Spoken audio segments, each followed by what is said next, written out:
Non, non, non, cette seule plaque, c'est quelqu'un avec beaucoup de respect, c'est quelqu'un que je respecte beaucoup parce que c'est un garçon très gentil et qui a beaucoup de cœur. Je lui demande de l'applaudir en stand-up ce soir, Monsieur Oumar Diaw.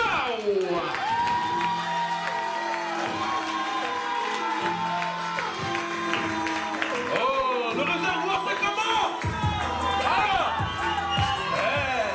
Ouh, il y a des jolies filles par-ci, par-là, magnifique.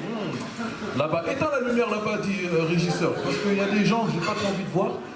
Non, éteins la lumière, s'il te plaît. Là-bas, t'as pas un moyen, un rideau qui tombe sur eux? T'as pas un truc comme ça? Non, t'as pas, c'est pas grave.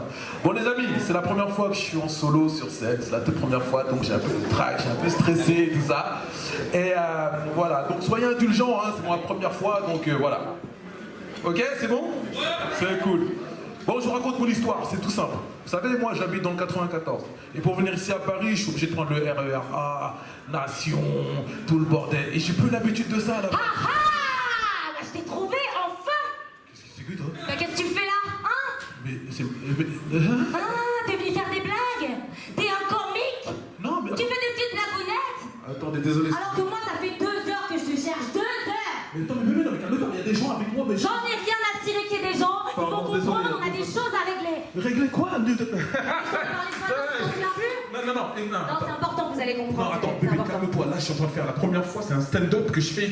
C'est un one-man show. Ah oui, mais bah moi, c'est la première fois que j'ai un enfant, alors on va parler du prénom. Voilà.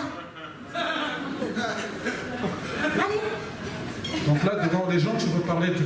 Bah oui, il faut parler du prénom, c'est important. Hein. Mais tu sais que t'es enceinte de 2 semaines seulement. Donc le Et prénom, ça- alors, il faut en parler. C'est maintenant que je vais en parler, on va en parler maintenant. Allez. Ok, d'accord. Pardon, désolé, je ferai le sketch après. Hein. Je finis avec elle et je suis avec vous. Ne vous inquiétez pas, mesdames et messieurs. Voilà. Ok, donc t'as choisi quoi comme prénom? Forcément, t'as déjà choisi, donc je t'écoute. Bah en fait, je me disais Ouais, que si c'était un garçon, ok. eh ben on pouvait l'appeler comme mon père. C'est une bonne idée, non?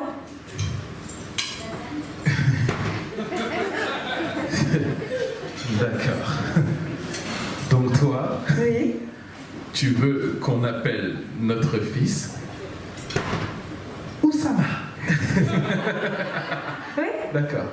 Ça a été écrit par notre ami Zakaria Nyang. Viens mon gars, viens mon gars, viens, t'es timide, viens justement. Voilà, le mec c'est lui qui donne les micros, qui fait l'accessoiriste, mais il écrit des bouquins. Voilà, c'est important. Zakaria Nyang, ce garçon a écrit un bouquin, je vous jure que c'est pas évident d'écrire des bouquins. Parle-nous-en très rapide, ça nous fait plaisir. Viens juste au milieu. Voilà. Non, je sais que t'es timide, c'est dur, mais parle-nous-en parce que d'écrire un bouquin, c'est pas de la tout.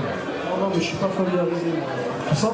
Bon, en fait, ça retrace, on va dire, l'idylle d'un gars qui cherche sa promise sur les réseaux sociaux. Et en gros, il a 1 an pour retrouver sa promise. Sinon quoi, sa mère l'envoie au bled se marier avec sa cousine. Donc, ça finit par 9 mois de bonheur, je crois.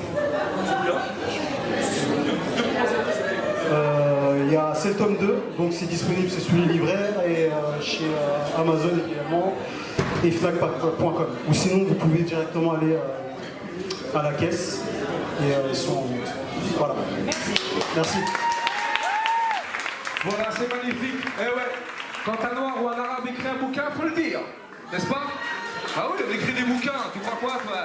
T'as vu Taonnel, à Courneuve, au Aubervilliers, on écrit aussi. Disons-nous les choses avec monsieur Oumar Diaw. Yeah. Comment vas-tu mon frère? Ça va très très bien frérot. Ça va pépère? Grave, on est là, tranquille hein. Et tout le spectacle. Ah le spectacle. Il m'a fait rire moi. Ça va, t'as rigolé? J'étais là comme ça, je me suis dit.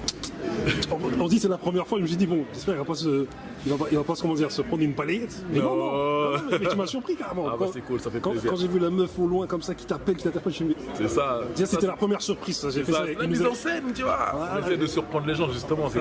C'est vraiment ça le but, tu vois. C'est vraiment surprendre les gens. Avoir un truc, tu vois, qui sort un peu de l'ordinaire. Que les gens, tu vois, ils s'attendent pas et que quand il se passe quoi, ils sont un peu déboussolés et après, tu vois.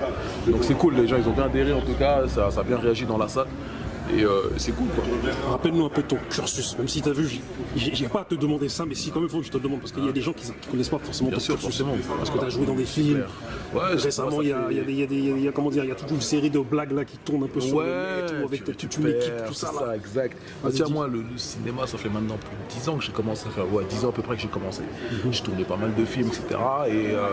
Et j'ai tourné par exemple dans Tigang avec Jean Reno. Je tourne avec Olivier Nakache, je tourne avec Toledano dans Tellement Proche, machin, etc. Bon, pas mal de films. Et le théâtre, c'est venu longtemps après, avec Amour sur place emporté. J'avais remplacé Moum Jawara à l'époque. Et à partir de ça, j'ai écrit 9 points de bonheur avec un pote qui s'appelle Fonzie, on l'a écrit tous les deux. C'était juste après Amour sur place, un peu la suite d'Amour sur place emporté, un peu dans le même genre. Et voilà, donc là ça fait 2 ans et demi qu'on la joue.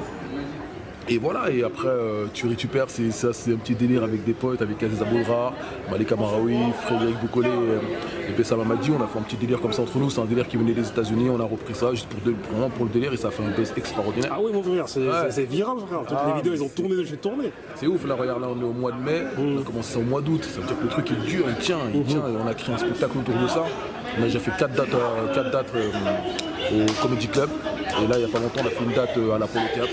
On a rempli ça, franchement, c'était ouf, les gens ils kiffent, et ils adhèrent, donc c'est cool. Après, voilà, nous on est comédiens à la base, donc faire des blagues un peu pourries, c'est pas vraiment notre truc à la base, mais voilà, mais on l'a pris, on l'a développé, on a fait un spectacle, et c'est super cool, quoi. C'est vrai, vous avez popularisé les blagues pourries qu'on fait depuis des années. C'est ça. Chez nous, comme ça, là, Et partout, dans tous les milieux, on fait des blagues Eh comme ça. oui, et des fois on est là, tu entends c'est très français en plus ce genre de blague. C'est ça. C'est très français, etc. Donc c'est pour ça que les gens ils adhèrent parce qu'ils se reconnaissent dedans.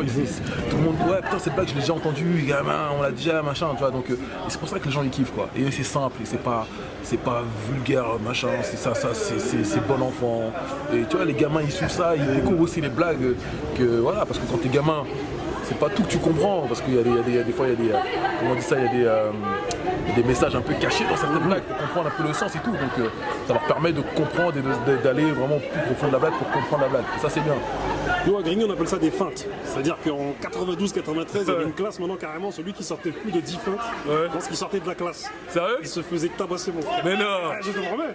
Oui, donc Grigny c'est un peu bizarre les l'époque. Hein. Tu vois, regarde. Voilà, regarde. Tu vois, lui c'est un mec, Madame Abatili, c'est un comédien, un acteur aussi. Et lui ce mec là, il vient d'où? Il vient du 9-3. Et là regarde, t'as Nounours qui arrive. Salut, bonjour monsieur. Moi je suis venu pour leur ramener la crème d'hiver parce que je suis en galère. Ramenez l'huile pour tes cheveux là. Galère. Adama, ramène-toi Adama. Non, ramène-toi. Non, intègre-toi maintenant. Vas-y, c'est parti. Viens mon pote, t'es là avec moi mon gars. Oui.